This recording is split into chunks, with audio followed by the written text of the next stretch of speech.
Diga fidelidade. Outra vez, fidelidade.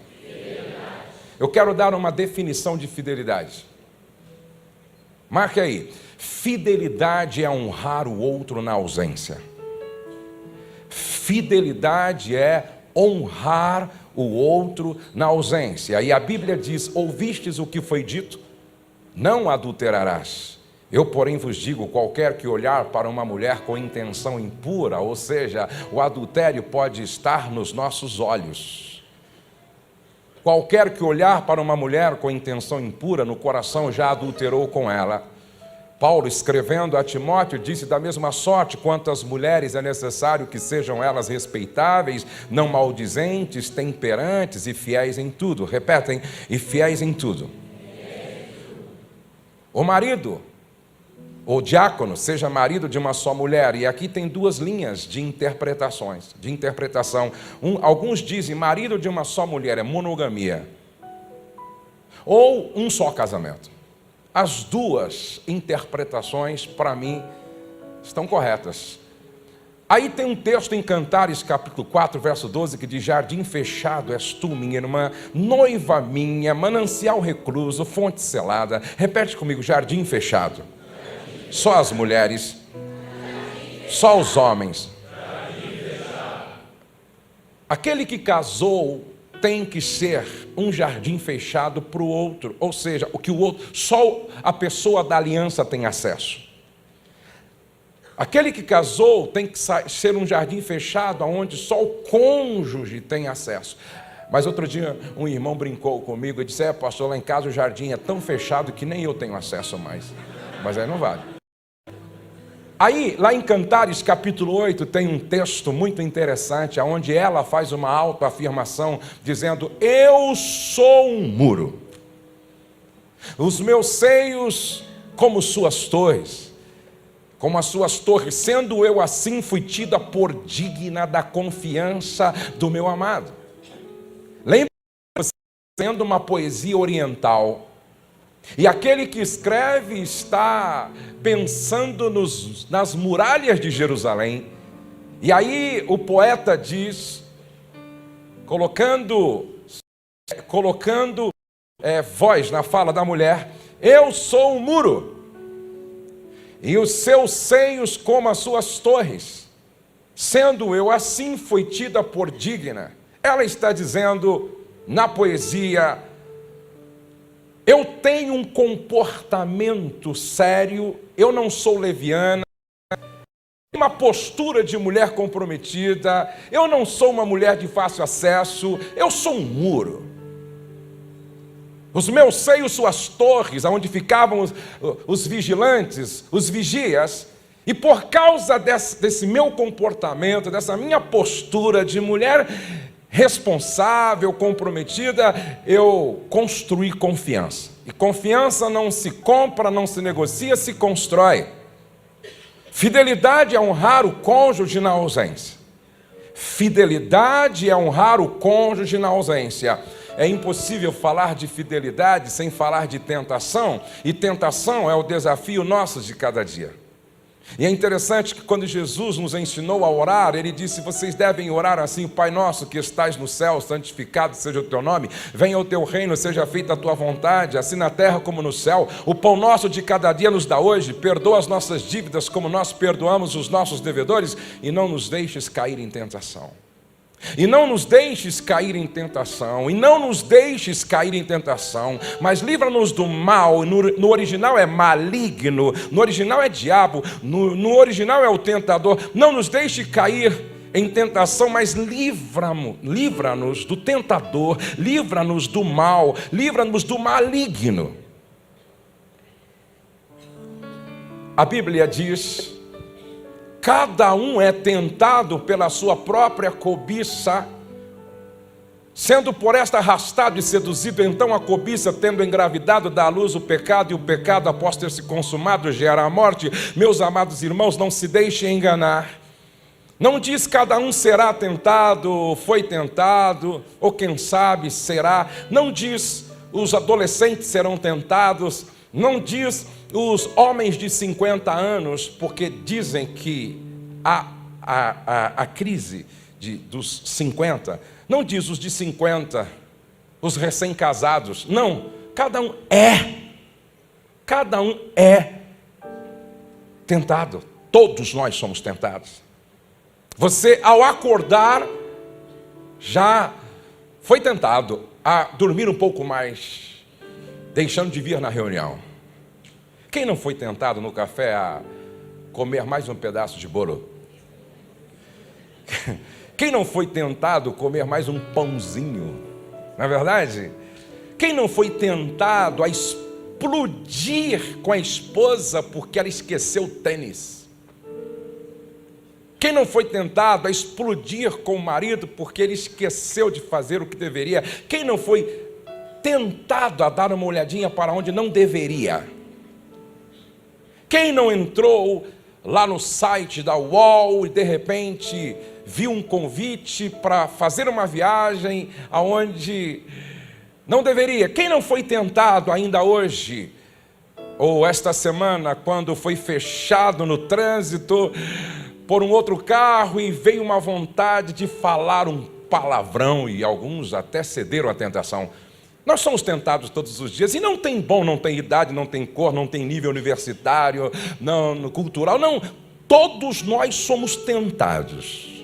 Por exemplo, sabe qual é o fraco de toda? Aonde está o fraco de toda mulher? O fraco de toda mulher está na boca. Você nunca vai encontrar 30 mulheres pescando juntas. Não dá. Você nunca vai encontrar 30 mulheres caçando juntas. Você já percebeu que o banheiro de mulher é diferente do homem? O homem vai ao banheiro para cumprir um propósito. A mulher vários. E a mulher nunca vai ao banheiro sozinha. Ela tem que convidar a outra. Vamos ao banheiro comigo? Você não vai encontrar homem dizendo assim, vamos ao banheiro comigo? Vamos ao banheiro comigo? Isso é coisa de mulher. Já viu como é a carteira do homem e a bolsa da mulher? E é interessante que a mulher não usa o banheiro só para as necessidades fisiológicas, elas usam o banheiro para fazer reuniões extraordinárias, para discutir assuntos relevantes, a roupa das outras na festa. E a mulher usa o banheiro para conversar, para falar. Dificilmente uma mulher guarda segredo. Eu acho que o homem que tem um caso extraconjugal e diz para a amante, fica só entre nós. Coitado. E tem algumas que arrumam um jeito de contar para outra o segredo, usando a desculpa da oração. Vou contar para você, mas é para orar. Mulher, o fraco da mulher está na boca. E sabe onde está o fraco do homem? O fraco de todo homem está nos olhos. Querem ver? Por exemplo, o homem está no saguão do hotel e o cara diz assim, senta ali um pouquinho naquela poltrona e aguarda, meu senhor, enquanto eu resolvo o problema. E quando ele está sentado na poltrona, em frente para o balcão, entra 3 mulheres, vestidas perigueticamente, toda barulhenta. E o irmão que estava lendo, ele levanta os olhos e vê as 3 na frente dele com uma microsaia. E ele olha, sangue de Jesus tem poder. Daqui a pouco ele olha de novo, tem de misericórdia de mim, Senhor. E ele fica sem saber para onde olhar agora. Isso é tão verdade, ele não tem idade. Eu estava almoçando com um pastor com quase 90 anos de idade no Rio de Janeiro. Pastor muito bem sucedido financeiramente, me levou para almoçar num restaurante muito legal no Rio de Janeiro. E aí nós sentamos de frente para um corredor, e eu e ele, nós ali batendo um papão. Eu gosto muito de conversar com gente experiente, batendo um papo e tal. E de repente entrou 3 ou 4 moças vestidas perigueticamente, com um salto dessa altura, e toda assim, barulhenta e tal, e falando, e passou por nós. Não tinha como não ver, porque na nossa frente, assim, que a primeira olhada não é pecado. Agora tem gente que não sai da primeira, então. Aí elas passaram por nós assim, eu e ele olhamos e foi embora e já era. Quando elas passaram, aquele homem de 90 anos de idade olhou para mim e disse: pastor Josué, esse é o nosso problema. Eu disse: como? Pastor, eu pensei que era problema para os de 30. Pensei que era problema para os de 40. O homem já estava quase virando a curva para entrar na eternidade. E continuava sendo tentado. O que significa dizer que não tem bom. E preste atenção nesse texto que Tiago não inclui a figura do diabo, a presença do diabo. Não está aí o diabo nesse texto. Porque o teu maior desafio não é enfrentar o diabo antes de qualquer coisa. O teu maior adversário, o teu maior inimigo não é o diabo. O meu maior problema sou eu mesmo. O meu maior inimigo sou eu mesmo. A primeira pessoa que me cria problemas sou eu mesmo. A primeira pessoa que eu tenho que vencer sou eu mesmo. Paulo chama a nossa velha natureza de carne. E Tiago diz: cada um, porém, é tentado pela própria cobiça, sendo por esta arrastado e seduzido. Por isso que Paulo em Romanos grita: miserável homem que sou! Quem me livrará do corpo desta morte? O bem que eu quero fazer não consigo, mas o mal que eu não quero está sempre diante de mim. E dentro de mim há uma guerra entre a carne e o espírito. Então o meu maior desafio é vencer o que está dentro de mim, não o que está fora de mim. Antes que Davi derrubasse Golias, ele teve que vencer dentro dele mesmo o medo, a desconfiança. Todo pecado é precedido por uma tentação. E a tentação é a razão primária para desejarmos pecar. E aí você deveria ler, às vezes em quando, Provérbios capítulo 7 todo. O texto diz: e vi entre os inexperientes, no meio dos jovens, um rapaz sem juízo. Um rapaz sem juízo. E ela disse: pois meu marido não está em casa, partiu para uma longa viagem. Imediatamente ele a seguiu, como boi levado ao matadouro, ou como servo que vai cair no laço. O diabo é mestre em seduzir. Por que muitos não vencem a tentação e se rendem ao pecado, arruinando a sua vida, o seu casamento, tá? E a sua família? Por quê? Primeiro, excesso de autoconfiança. Pensar que é possível flertar com o pecado e sair ileso. Nunca brinque de se arriscar, porque Sansão brincou de se deixar amarrar e amarrado ficou. Eu tenho uma notícia para te dar. O diabo não brinca de ser diabo. O pecado mata. E Jesus disse que a carne é fraca. Sabe quando é que você fica mais vulnerável ao pecado e à tentação? Quando você acha que você não vai cair. A tentação é mais perigosa quando você acha que não cairá. Foi por isso que Paulo disse: aquele, pois, que cuida estar em pé, olhe para que não caia. Sabe por quê? Porque o meu excesso de confiança me faz baixar a guarda e me tornar vulnerável invisível diante dos ataques. Pedro disse para Jesus: todos podem te negar, menos eu. Todos podem te decepcionar, menos eu. Ainda que seja necessário eu morrer, morrerei, mas eu não te decepciono. Coitado.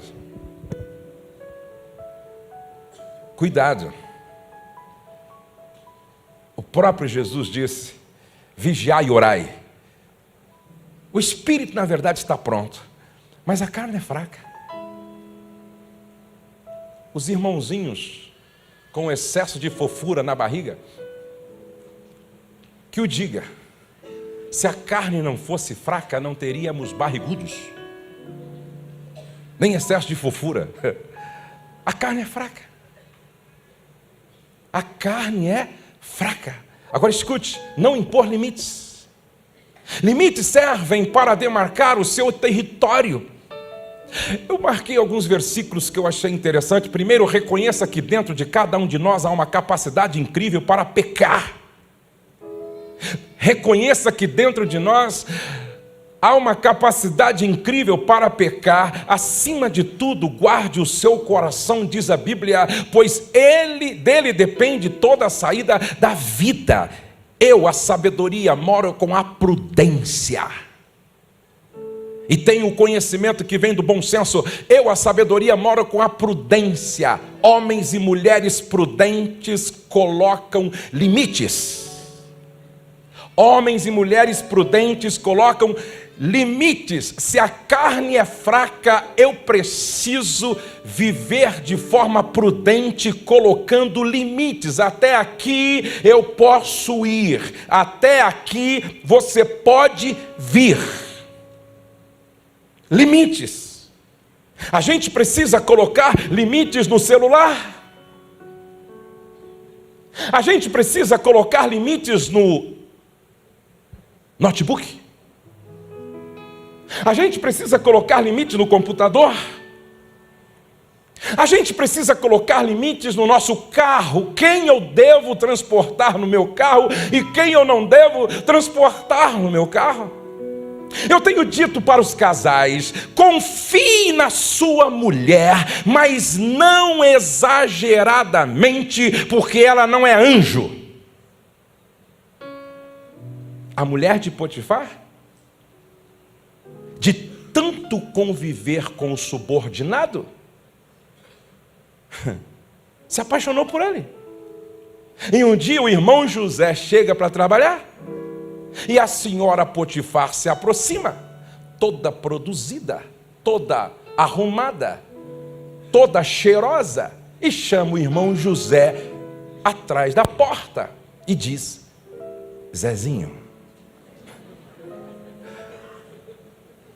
deita-te comigo.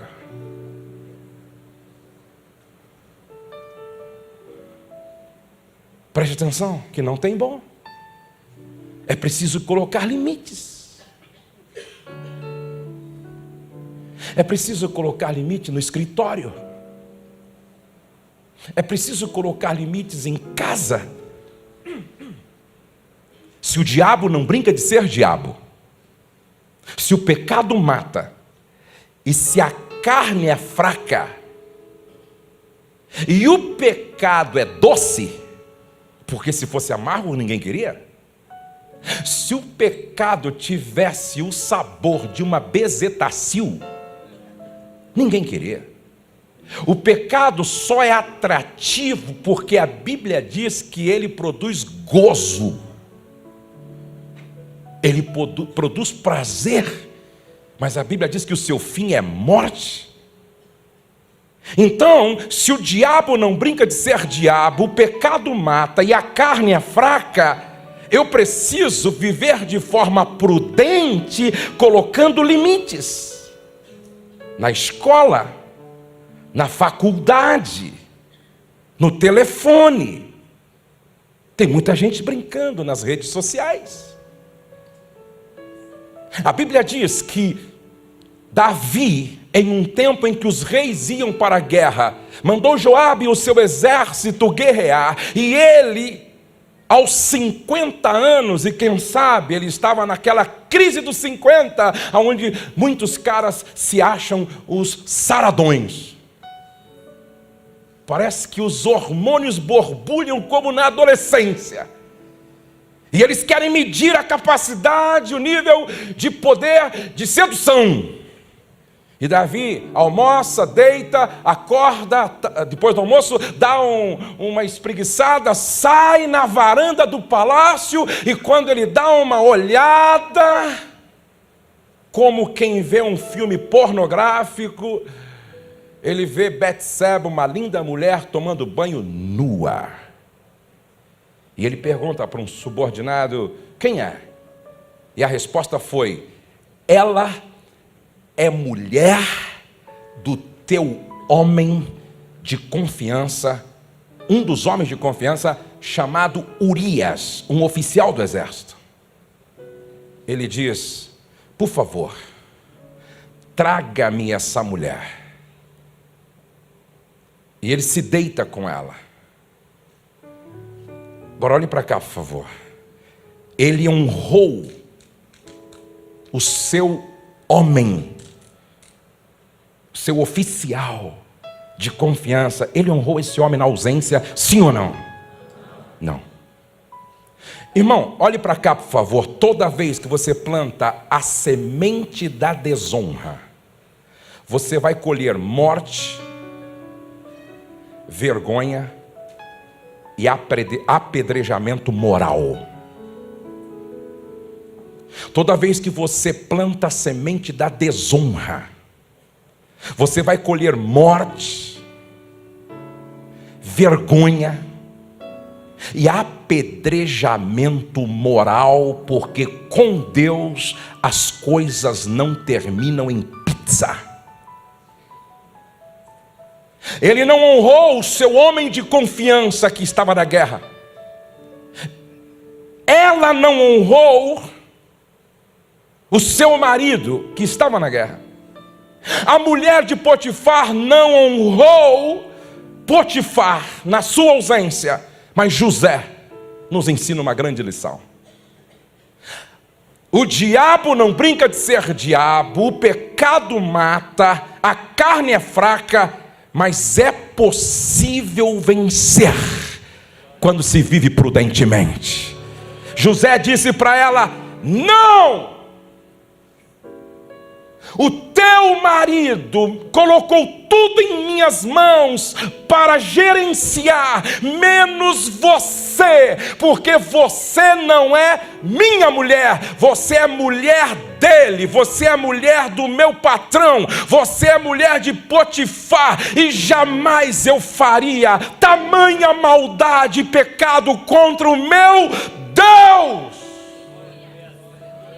Porque aqui não é só uma questão de honrar o meu Senhor na sua ausência, mas é honrar a Deus na sua presença. Olhem para cá, por favor. Eu tenho dito para as mulheres: confie no seu marido, mas não exageradamente. Sabe por quê? Bem-aventurado é o homem que tem uma mulher bisbilhoteira.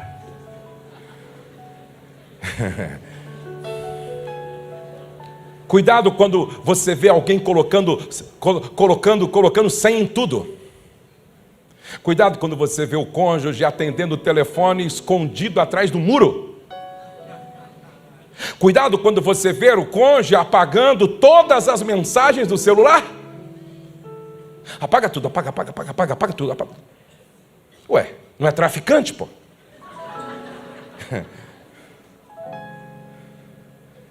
Não é bandido. Cuidado quando você vê alguém levando o celular até para o banheiro. Na hora de dormir, coloca o celular no cofre.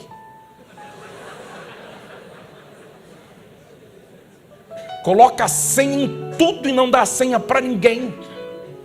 Tem coelho nessa moita. Se não tiver uma coelhinha.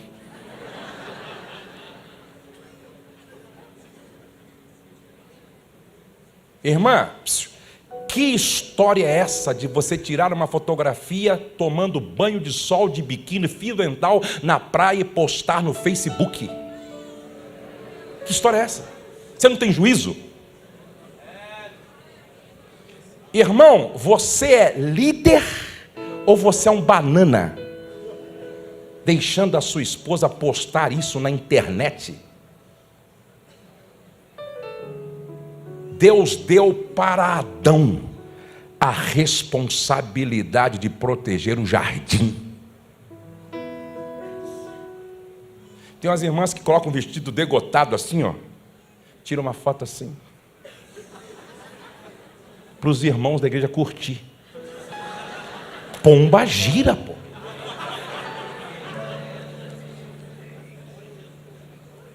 E o marido acha mal barato e curte também. Curte.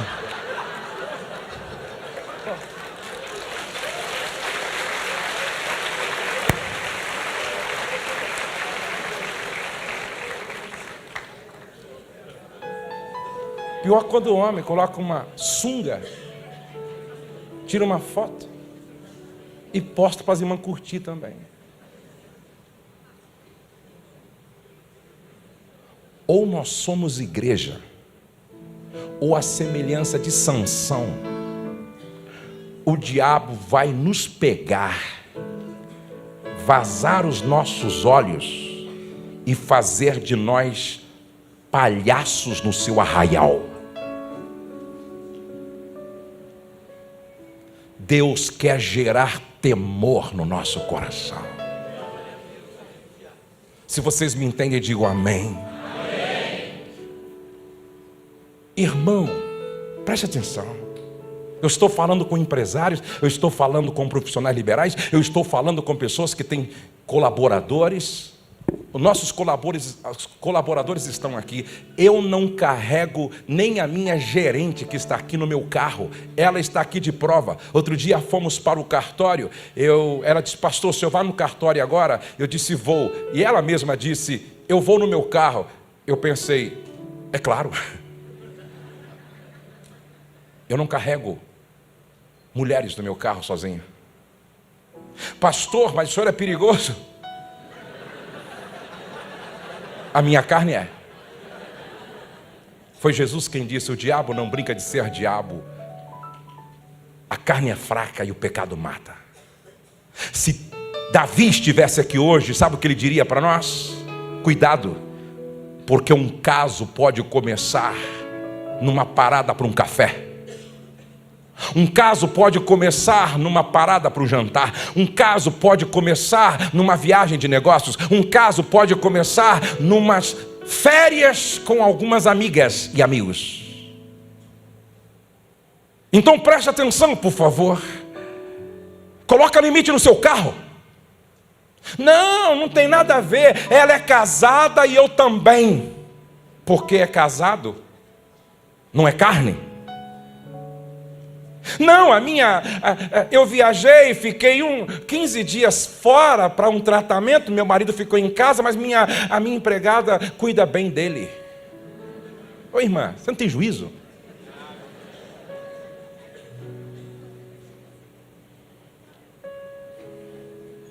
Você não tem juízo? Quem é que você coloca para trabalhar como sua secretária? Quem? Outro dia eu vi um cara atendendo uma secretária lá no aeroporto, atendendo a secretária dele, um executivo que estava próximo de ir numa sala VIP, e ele atendeu assim, ó, alô, fala meu amor, não meu anjo, meu bem, deixa eu te explicar minha querida, ô minha fofa, meu anjo, ô meu amor. Eu disse, depois do expediente é motel, porque eu duvido que ele fala assim com a mulher dele. Um tipo de tratamento eu só dou para minha mulher. E depois gente, para com isso. Não existe amizade sem segundas intenções entre um homem e uma mulher. Muita amizade entre homem e mulher vira caso. Pô, eu sou homem, sei do que estou falando. E eu trato sobre isso toda semana. Muita amizade. Não é que eu conto para ele conto para ela meus problemas e ela me entende, e ela aí também conta os delas para mim e eu entendo, e a gente se aconselha. E daqui a pouco está no motel, um tentando resolver o problema do outro.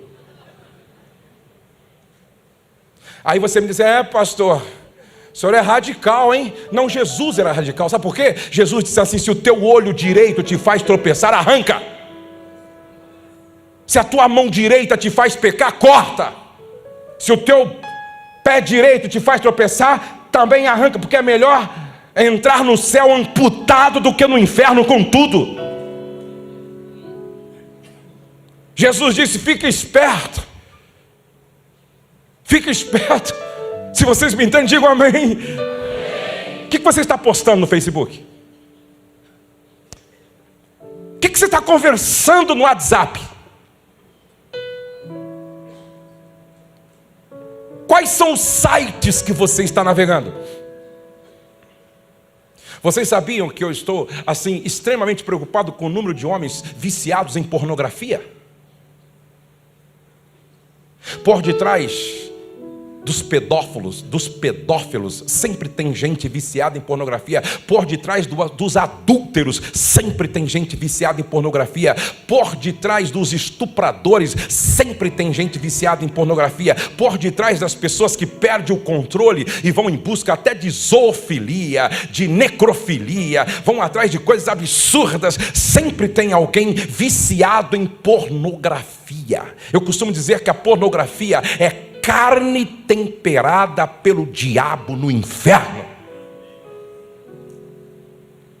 A Andréia sempre fala: aquilo que gera morte, nós devemos evitar. Se fosse bom, gerava vida, mas se gera morte, é pecado. Se vocês me entendem, digam amém. Amém. Deixa eu terminar aqui. Olha como isso é perigoso. Antes, temer ao Senhor é odiar o mal. Repete comigo. Temer ao Senhor é odiar o mal. Outra vez. Olha o que aconteceu. Um pastor estava aconselhando um casal, uma esposa carente. Ele aconselhou a esposa. E essa mulher ficou com o telefone dele e ele ficou com o telefone dela. Até aí tudo bem. Mas vou dar um conselho para você. Faça como eu faço. A maioria das mulheres que eu tenho o telefone aqui, eu sempre coloco assim, Fernanda do Joaquim. Joaquim da Fernanda, Ana do Salomão, para não ter problema. Aí o pastor ficou com o telefone da irmã carente. E mulher carente quer conversar com gente que dá atenção, e o pastor deu atenção e tal, até aí normal, aconselhando. Mas um dia, à tarde, a irmã chamou o pastor no WhatsApp, e o pastor atendeu. Conversa vai, conversa vem, conversa vai, conversa vem. E aí de repente ela perguntou para ele assim: o que você vai fazer agora? Ele disse: vou tomar banho. Até aí normal. Você não toma banho, irmão? Quem tomou banho aqui hoje? Vai tomar depois? Então tá bom. Todos nós tomamos banho, não é? Se bem que o Steve Jobs tomava um banho por semana. Um dia mandaram ele tomar banho, ele foi lá no banheiro e colocou o pé dentro do vaso sanitário. Era louco mesmo. Aí o pastor disse: vou tomar banho, até aí normal. Aí começou a ficar grave com a frase dela depois. Ela disse assim: como eu gostaria de estar aí para esfregar suas costas. Ô irmão, se uma mulher escrevesse isso para você no WhatsApp, qual seria a sua resposta? Com sinceridade, irmão.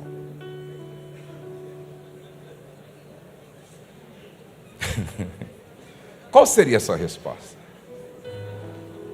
Eu estou falando a pastores aqui, ouçam-me, pastores.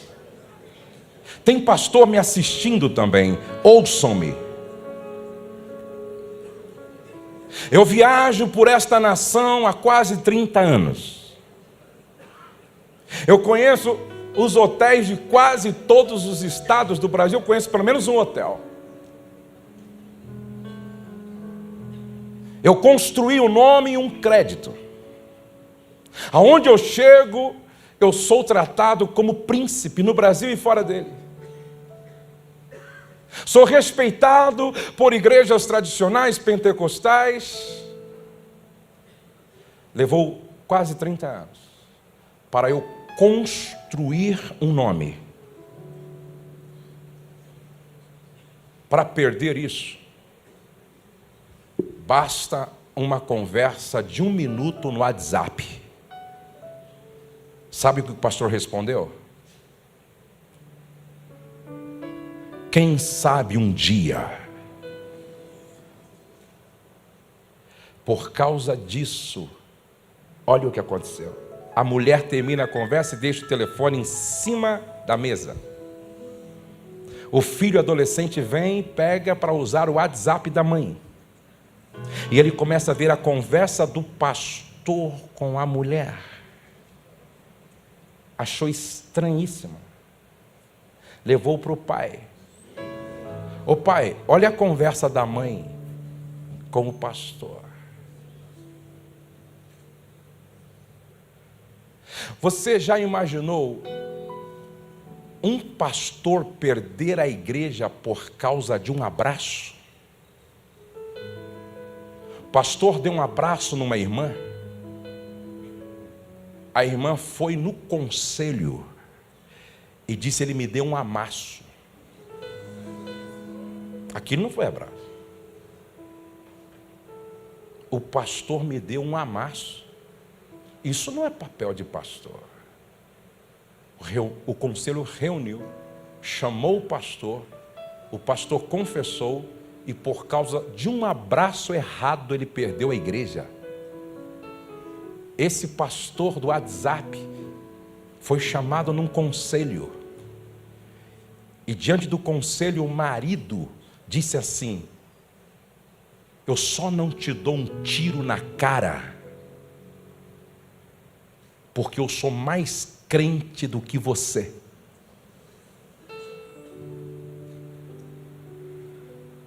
Você é uma vergonha para a tua classe e para a tua igreja. Quem planta desonra vai colher morte, vergonha e apedrejamento moral.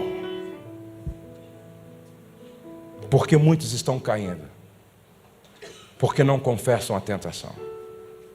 Confessai as vossas culpas uns aos outros e orai uns pelos outros, para que sareis. Preste atenção. Quem confessa a tentação não confessa pecado, e quem confessa uma fraqueza não confessa um fracasso, porque se antecipa ao pecado e se antecipa ao fracasso. O que nós precisamos dentro do casamento é construir uma relação de confiança, aonde um tenha liberdade para contar para o outro o que está se passando dentro da sua mente, seu coração. Irmã, deixa eu te fazer uma pergunta. Se o teu marido chegasse para você e dissesse assim: querida, lá no trabalho tem uma mulher que está me perturbando, me tentando, e ela mandou para mim essa mensagem, como que você reagiria diante de uma situação dessa? Se a tua esposa chegasse para você e dissesse: olha, lá no trabalho tem um rapaz que está me perturbando e tal, está me tentando, está me incomodando e está mexendo comigo, o que você faria? O grande problema é que os casais não constroem uma relação de confiança aonde um pode abrir o coração para o outro. Eu nunca me esqueço, eu recebi um e-mail um dia de uma irmã dizendo assim: pastor, meu marido contou para mim que é viciado em pornografia e até se masturbou assistindo pornografia, pastor. Ele é um prostituto, um vagabundo, um sem vergonha. Eu estou me separando dele, eu estou me divorciando dele, pastor. Não quero mais aquele imundo, aquele porco do meu lado. Eu pergunto: coveira ou parteira? Outra vez: coveira ou parteira?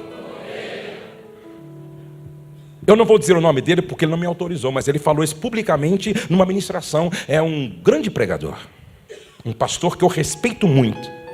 Ele disse que há anos atrás Ele entrou num desespero consigo mesmo. Chamou a esposa para uma conversa na sala. E eles sentados na sala, ele disse: querida, preciso te falar algo. Chorando: preciso te falar algo. O que foi, meu amor? Eu sou pastor, estou no púlpito sempre pregando, mas tem algo me destruindo. O que é, meu amor? Eu não consigo vencer a pornografia. A esposa o abraçou, deitou a cabeça dele no colo e, chorando com ele, ela disse: por que você não me contou antes? E ele chorava de soluçar. E ela dizia: por que você não me contou antes? E ela, passando a mão na cabeça dele, disse: de hoje em diante, a sua luta vai ser a minha luta. A sua guerra vai ser a minha guerra. A sua batalha vai ser a minha batalha. Porque está escrito que é melhor serem dois do que um. Porque se um cair, o outro levanta o seu companheiro. E o cordão de 3 dobras não se quebra com facilidade. De hoje em diante, não vai ser só você, vai ser você, eu e o Espírito Santo entre nós. Passaram um tempo orando. E sabe o que aconteceu? Nunca mais esse foi o problema do pastor. Irmã, Deus quer usar você como agente de cura para o seu marido. E Deus quer usar o marido como agente de cura para a sua esposa. Vamos ficar de pé.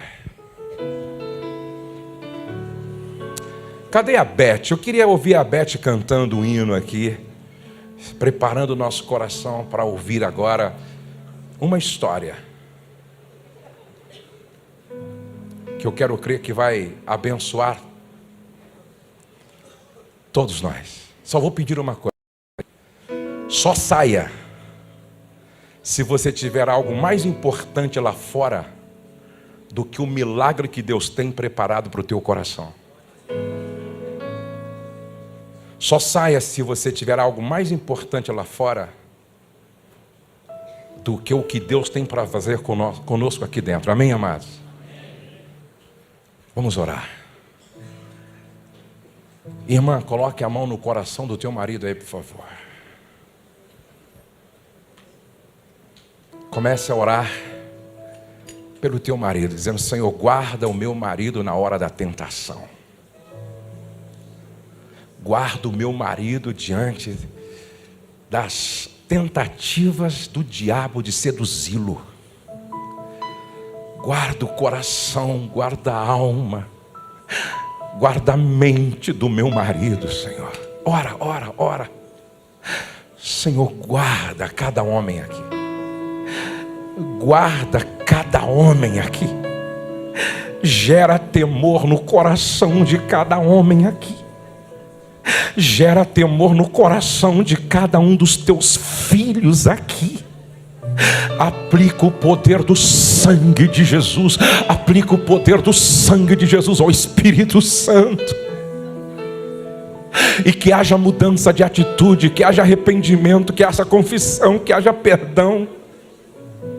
Enche-nos do Espírito Santo nesta noite. Enche-nos do Espírito Santo nesta noite. Enche-nos do Espírito Santo nesta noite. Que cada homem seja aqui um homem cheio do Espírito Santo, cheios da palavra, cheios de temor, cheios de um desejo incontrolável por vida santa, vida reta, vida justa. Nós oramos por todos os homens. Cerca-os com a tua graça, com a tua glória, com a tua presença, com o teu amor. Coloque a mão no coração da sua esposa, meu irmão. Comece a orar dizendo: Senhor, guarda a minha esposa na hora da tentação. Livra o seu coração e sua mente do mal. Protege minha esposa contra os dardos inflamados do maligno. Guarda a mente, guarda as emoções. Protege a minha esposa. Guarda a minha esposa.